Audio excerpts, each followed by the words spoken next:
हर हर महादेव दोस्तों, आप सभी का स्वागत है मेरे चैनल भक्ति भाव में। आज मैं आप लोगों के साथ शेयर कर रही हूँ एक सच्चे शिव भक्त की कहानी, सोने का थाल की कहानी। एक नगर में भगवान शिव का एक भव्य मंदिर था, जहाँ हर वर्ष दूर दूर से भक्तजन शिव जी के दर्शन के लिए आया करते थे।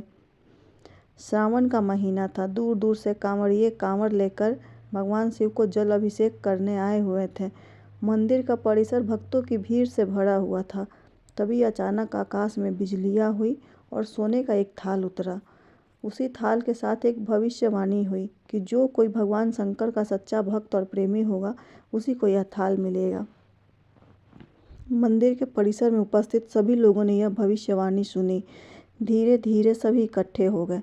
जो लोग मंदिर की व्यवस्था देखते थे, उन्हें तो पूरा विश्वास था कि यह थाल हमें मिलेगा, इसलिए वे सबसे आगे जाकर खड़े हो गए। सबसे पहले एक पंडित जी आए और बोले, देखिए, मैं प्रतिदिन महादेव का अभिषेक करता हूँ, अतः मैं ही भोलेनाथ का सबसे निकटवर्ती प्रेमी और भक्त हूँ, इसलिए थाल मुझे मिलना चाहिए। इतना कहकर पंडित जी ने थाल उठाया। जैसे ही पंडित जी ने थाल उठाया, थाल पीतल का हो गया। यह देखकर पंडित जी बड़े लज्जित हुए। उन्होंने थाल यथा स्थान पर रखा और वहाँ से चले गए। इसी प्रकार वहाँ उपस्थित सभी पंडितों ने खुद को आजमाया, लेकिन शायद उनमें से कोई भी सच्चा शिव भक्त नहीं था। उन्हें भी थाल यथा स्थान पर रखकर जाना पड़ा। इसके बाद नगर के राजा का आगमन हुआ। राजा साहब आगे आए और बोले, मैंने महादेव के मंदिर में बड़ी भारी दान दक्षिणा दी है, इसलिए यह थाल मुझे मिलना चाहिए। इतना कहकर राजा साहब आगे बढ़े और थाल उठाया। जैसे ही राजा ने थाल उठाया, थाल तांबे का हो गया। यह देखकर महाराज भी लज्जित हुए और थाल यथा स्थान रखकर एक तरफ खड़े हो गए।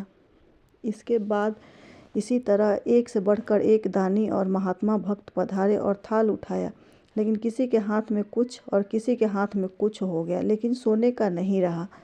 तब लोगों को पता चला कि हम में से कोई भी महादेव का सच्चा भक्त नहीं है। उसी समय एक किसान का आगमन हुआ। वो बेचारा महीना में एकाध बार मंदिर आया करता था। चतुर्मास के सोमवार के शुभ अवसर पर शिव जी को दर्शन करने आया हुआ था। गरीबी और गृहस्थी के बोझ तले दबा दिन रात खेतों में मेहनत मजदूरी करके अपना और अपने परिवार का गुजारा करता था। अभी रास्ते में आ ही रहा था कि कोई भिखारी मिल गया और कुछ खाने को मांगने लगा। इस किसान को दया आ गई। अपने खाने के लिए जो खाना लाया था वो उसने उस भिखारी को दे दिया। थाल के बारे में उसने भी सुना था, लेकिन उसने उस ओर कोई ध्यान नहीं दिया। सीधा मंदिर में गया और महादेव का पूजन करके बाहर आ गया।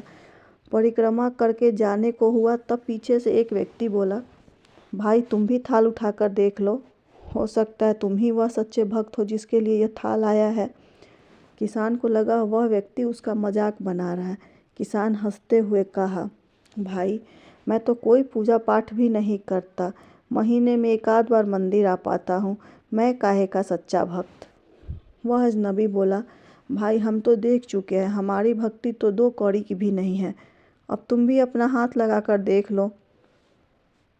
सोने का थाल मिले न मिले, किंतु पता चल जाएगा कि तुम्हारी भक्ति में कितनी सच्चाई है।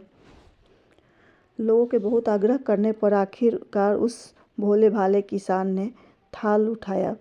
जैसे ही उसने थाल उठाया, लोगों का आश्चर्य का ठिकाना नहीं रहा। सोने का थाल रोशनी से चमचमाने लगा। यह देखकर सभी लोगों में खुशियों की लहर दौड़ गई। सभी लोगों ने जयकारे लगाने लगे और पूछने लगे, भाई तुम ही सच्चे भक्त हो, अब हमें भी बता दो कि कैसे भक्ति करते हो जिससे महादेव तुमसे इतने प्रसन्न हैं। किसान बोला, भाई मैं कोई भक्त नहीं और मैं कोई भक्ति नहीं करता, मैं केवल दिन भर खेतों में काम करता हूँ और थोड़ा समय निकालकर ज़रूरतमंद लोगों की मदद करता हूँ। इसके अलावा मैं कोई विशेष कार्य नहीं करता। लोगों ने पूछा, तुम लोगों की मदद क्यों करते हो? हंसते हुए किसान बोला, सुकून, दूसरों के चेहरे पर मुस्कान देखकर मुझे जो आनंद और खुशी मिलती है, मैं उसे शब्दों में बयां नहीं कर सकता। शायद यही कारण है कि महादेव मुझसे खुश हैं।